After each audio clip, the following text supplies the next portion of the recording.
या तो सामान महंगा किया या फिर श्रिंकफ्लेशन का दो तरीका अपनाया।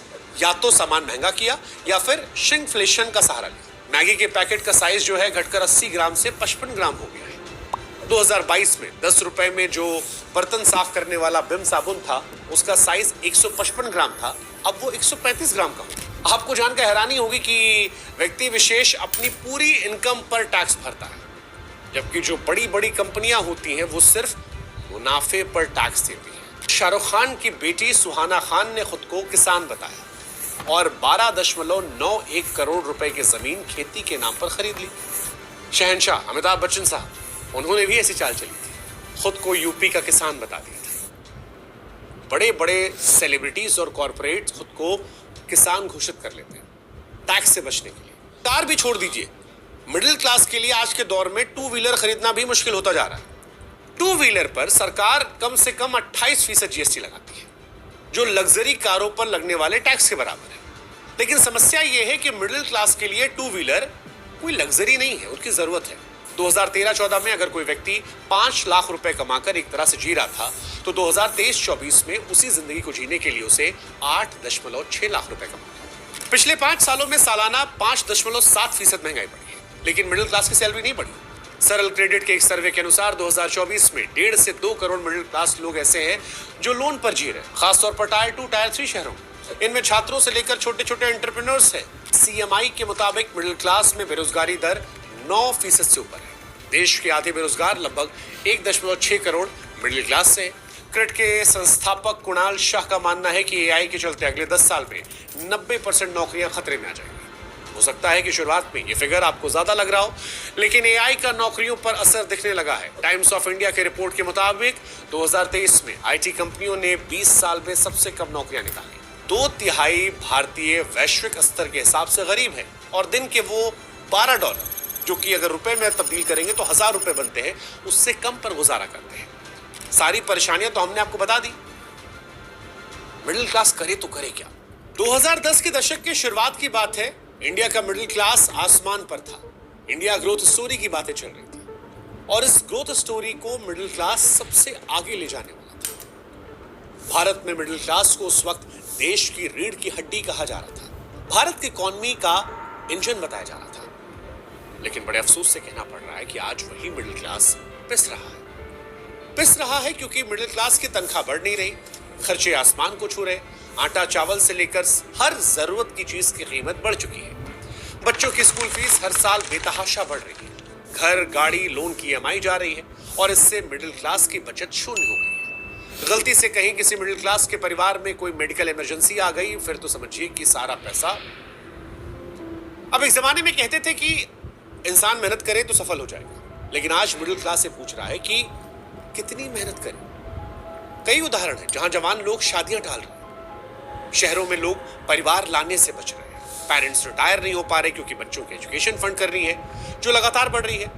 बहुत से मिडिल एज लोग ऐसे हैं जो आज सैंडविच जनरेशन में फंस गए हैं। बच्चों को भी संभालना है, माँ बाप की जिम्मेदारी जो है वो भी देखनी है, लेकिन मिडिल क्लास के मन में सवाल है कि वो क्या करे, क्योंकि ये वही मिडिल क्लास है जो सबसे ज्यादा काम कर रहा है, सबसे ज्यादा टैक्स भर रहा है और सबसे ज्यादा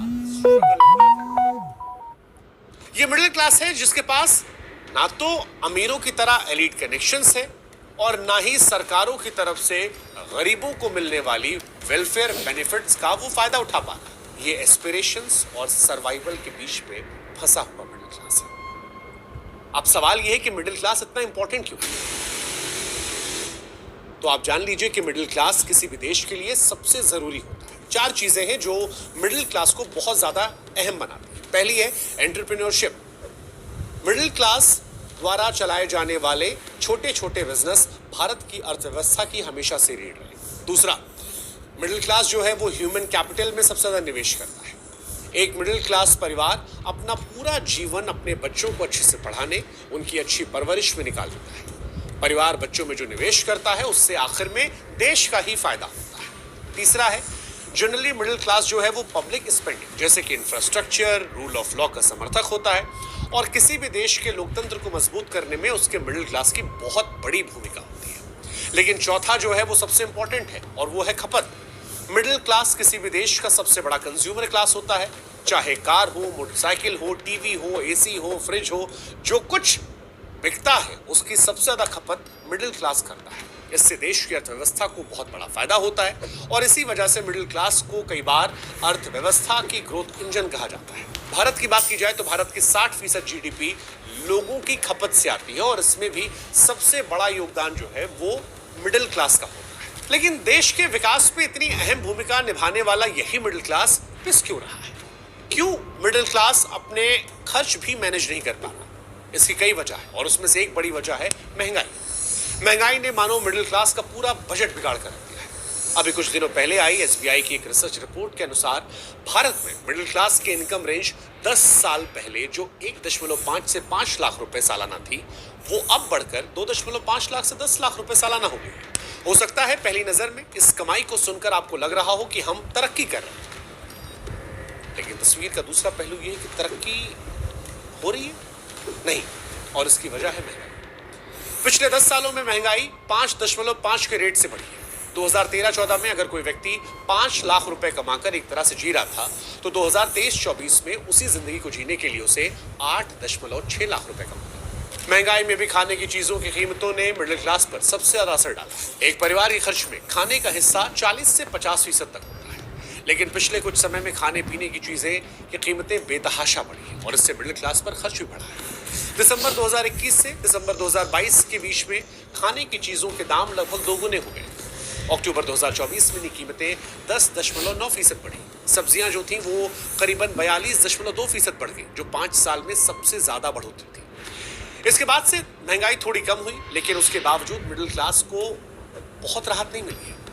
उधर एसी, फ्रिज, वॉशिंग मशीन जैसे कंज्यूमर गुड्स की कीमतें बढ़ने से भी मिडिल क्लास पर काफी असर पड़ा है। इकोनॉमिस्ट कहते हैं कि मिडिल क्लास की बदहाली के पीछे मिडिल इनकम स्क्वीज है। इसका मतलब यह है कि मिडिल क्लास दरअसल दो तरफ से पिसता है। एक तरफ सरकार गरीबों के लिए सोशल वेलफेयर प्रोग्राम्स लाती है जो बढ़ती महंगाई के बीच गरीबों की मदद करती है। दूसरी तरफ वो अमीर होते हैं जिन्हें महंगाई से कोई खास फर्क नहीं पड़ता, लेकिन जो मिडिल क्लास होता है ऐसा लगता है कि उसे उसके हाल पर छोड़ दिया जाता है। मिडिल क्लास पर बढ़ते बोझ को fast moving consumer good FMCG कंपनियों के डेटा से आप आसानी से समझ सकते हैं। एफएमसीजी में packaged food, beverage, cosmetic, skin care, cleaning products, health supplements, diapers जैसे सामान होते हैं। जब भी मिडिल क्लास पर बोझ बढ़ता है तो मिडिल क्लास सबसे पहला काम क्या करता है कि वो गैर जरूरी खर्च जो है उसे कम कर देता है, जिसका एफएमसीजी कंपनियों के सेल पर सीधा असर पड़ता है।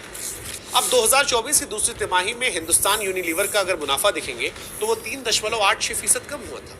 इसी तरीके से नेस्ले इंडिया का रेवेन्यू जो था वो केवल 1% बढ़ पाया था। बिकने वाले सामानों की मात्रा कम हो गई थी। अब ये हुआ इसलिए क्योंकि एफएमसीजी कंपनियों का ग्रोथ इंजन माने जाने वाला मिडिल क्लास वो श्रिंक कर रहा था। ऐसे में इन कंपनियों ने अपना मुनाफा बनाए रखने के लिए दो तरीका अपनाया, या तो सामान महंगा किया या फिर श्रिंकफ्लेशन का सहारा लिया। श्रिंकफ्लेशन का मतलब होता है कि कीमत जो है सामान की वही रखो, बस सामान जो है उससे कम कर दो, जिससे ग्राहक को पता ना चले, क्योंकि ग्राहक बहुत ध्यान देता नहीं है और ग्राहक उससे बरकरार रहे कि इसकी कीमत बढ़ी नहीं है, ये खरीद लेते हैं। उदाहरण के तौर पर 2021 में पार्ले जी के 10 रुपए के पैकेट में आपको 140 ग्राम बिस्किट मिलते थे। 2022 में ये 110 ग्राम हो गए। आपकी फेवरेट मैगी के पैकेट का साइज जो है घटकर 80 ग्राम से 55 ग्राम हो गया है। 2022 में 10 रुपए में जो बर्तन साफ करने वाला विम साबुन था उसका साइज 155 ग्राम था, अब वो 135 ग्राम का हो गया। हल्दीराम की बात करें तो 10 रुपए की जो आलू भुजिया आती थी, अब उस पैकेट में 55 ग्राम की जगह मात्रा 42 ग्राम कर दी गई। ये एक तरीका है। अब मिडिल क्लास की बड़ी परेशानी ये भी है कि मिडिल क्लास की सैलरी नहीं बढ़, खर्च तो बढ़ रहे लेकिन कमाई में खास इजाफा नहीं, और ये बहुत बड़ी परेशानी है। सैलरी का ना बढ़ना। पिछले 5 सालों में सालाना 5.7% महंगाई बढ़ी है, लेकिन मिडिल क्लास की सैलरी नहीं बढ़ी। Rating agency India rating and research के अनुसार सरकारी डेटा का विश्लेषण करने के बाद ये पता चला कि महंगाई को एडजस्ट करने के लिए पिछले 5 साल में सैलरी जो है वो सिर्फ 0.01% बढ़ी है। हरियाणा और उत्तर प्रदेश में तो कई विभाग ऐसे हैं जहां सैलरी बढ़ने की जगह घट गई है। FICCI क्विज कॉर्पोरेशन की रिपोर्ट की माने तो 2019 से 2023 के बीच में 4 सालों में 6 बड़े सेक्टर्स में सैलरी हर साल 0.8 से 5.4 के बीच में बढ़ी। यानी सैलरीज में वास्तविक बढ़ोतरी जो है वो नेगेटिव में रही, क्योंकि महंगाई ज्यादा बढ़ी है। जितनी सैलरी बढ़ी उससे कहीं ज्यादा महंगाई बढ़ने से मिडिल क्लास पर इसकी परेशानी बढ़ती चली गई। भारत की 53% आबादी जो सालाना 5 लाख रुपए से 1 करोड़ रुपए कमाती है, उनकी इनकम बढ़ी नहीं रही। उदाहरण के तौर पर साल 2012-13 में भारत में एवरेज इनकम 10.23 लाख रुपए थी, जो बहुत ही मामूली बढ़त के साथ 2023-24 तक 10.69 लाख रुपए तक पहुंच पाई। लेकिन इसी बीच अगर हम बाकी देखें तो जो 5 लाख रुपए से कम कमा रहे थे, उनकी एवरेज इनकम 2.36 लाख से बढ़कर 3.63 लाख रुपए। 1 करोड़ से ज्यादा कमाने वालों में जिनकी एवरेज 2.69 करोड़ थी, वो 2.83 करोड़ हो गई। यानी आसान शब्दों में कहें तो मिडिल क्लास को छोड़कर बाकी सबकी इनकम बढ़ती चली गई। अब मिडिल क्लास की अगर बात की जाए तो इनको 1 तारीख का बड़ा बेसब्री से इंतजार होता है कि कब मिडिल क्लास की सैलरी गिरेगी और फिर पूरे महीने की प्लानिंग शुरू हो जाएगी, जिसका सीधा सीधा मतलब ये होता है कि मिडिल क्लास भारत का हैंड टू माउथ बना हुआ है। जो कमाता है वही खाता है और महीने के आखिरी दिनों में बहुत सारी बचत करता है, परेशान भी रहता है। लेकिन मिडिल क्लास सपने देखने वाला क्लास होता है, अपने परिवार के लिए सपने देखता है। सपना घर का, सपना गाड़ी का, सपना बच्चों के अच्छे स्कूल में पढ़ने का, सपना परिवार के लिए लग्जरी जिंदगी देखने का। और इसके लिए कई बार हम कुछ ना कुछ फाइनेंशियल रिस्क भी ले लेते हैं। जैसे एजुकेशन के लिए मिडिल क्लास लोन लेता है, EMI पर घर खरीदता है, कार भी खरीद लेता है।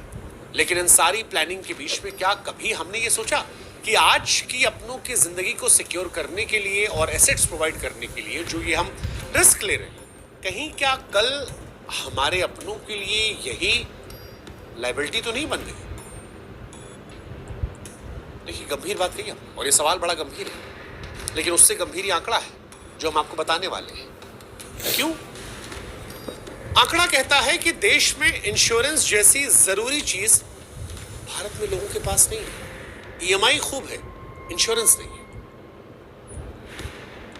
और समझाते हैं डिटेल में आपको। भारत में सामान्यतः किसी भी परिवार में या अधिकतर परिवारों में परिवार में एक सदस्य ऐसा होता है जो कमाने वाला होता है। परिवार का भविष्य उसी एक व्यक्ति के इर्द गिर्द होता है।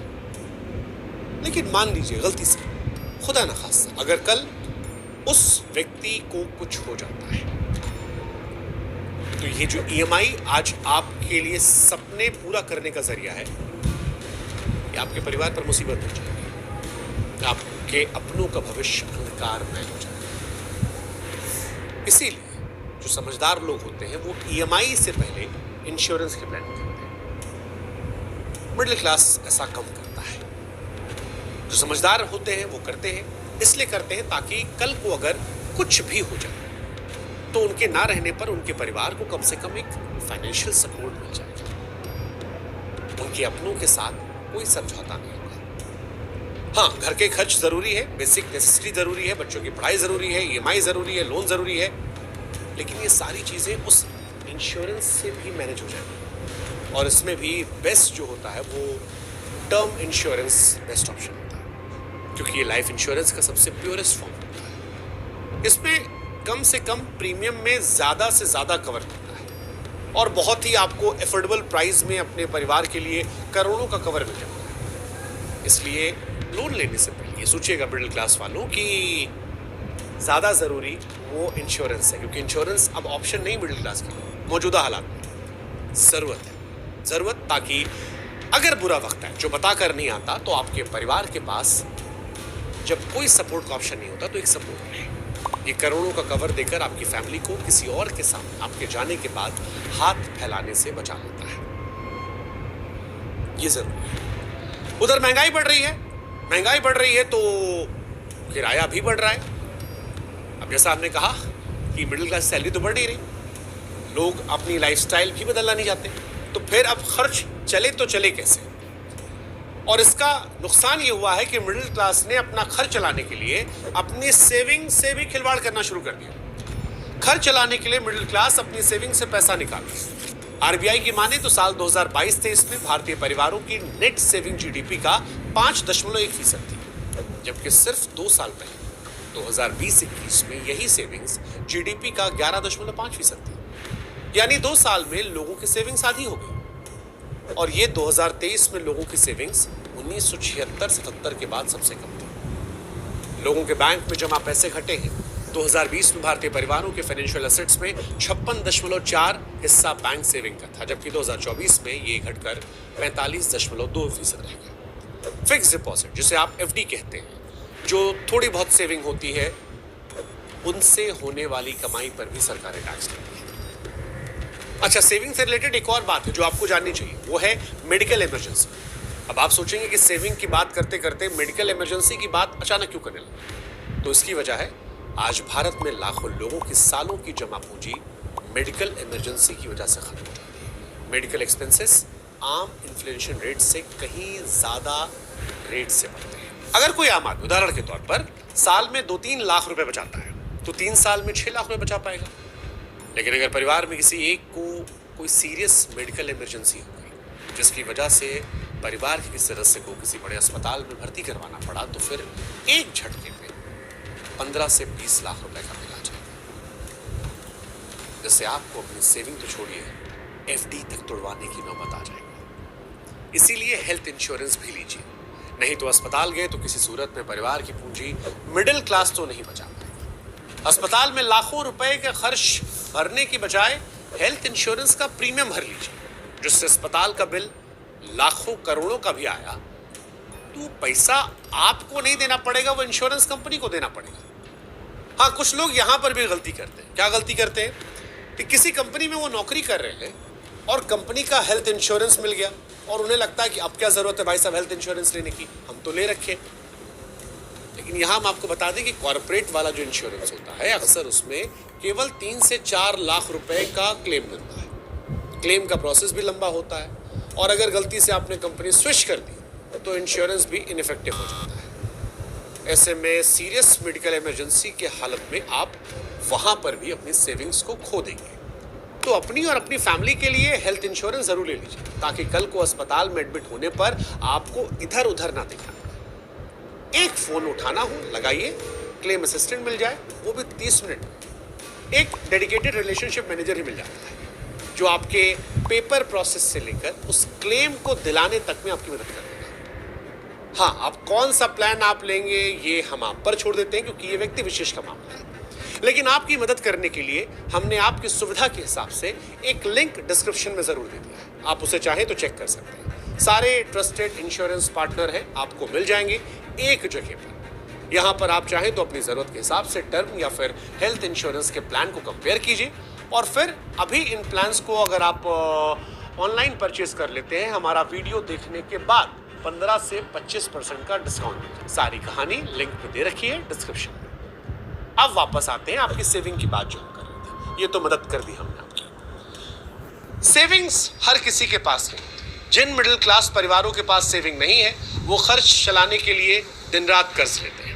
सरल क्रेडिट के एक सर्वे के अनुसार 2024 में 1.5 से 2 करोड़ मिडिल क्लास लोग ऐसे हैं जो लोन पर जी रहे हैं, खासतौर पर टायर 2, टायर 3 शहरों में। इनमें छात्रों से लेकर छोटे छोटे एंटरप्रेन्योर्स हैं। 67% भारतीय परिवारों और 30 साल से कम उम्र के 53% युवाओं ने आज किसी न किसी माध्यम से लोन ले रखा है।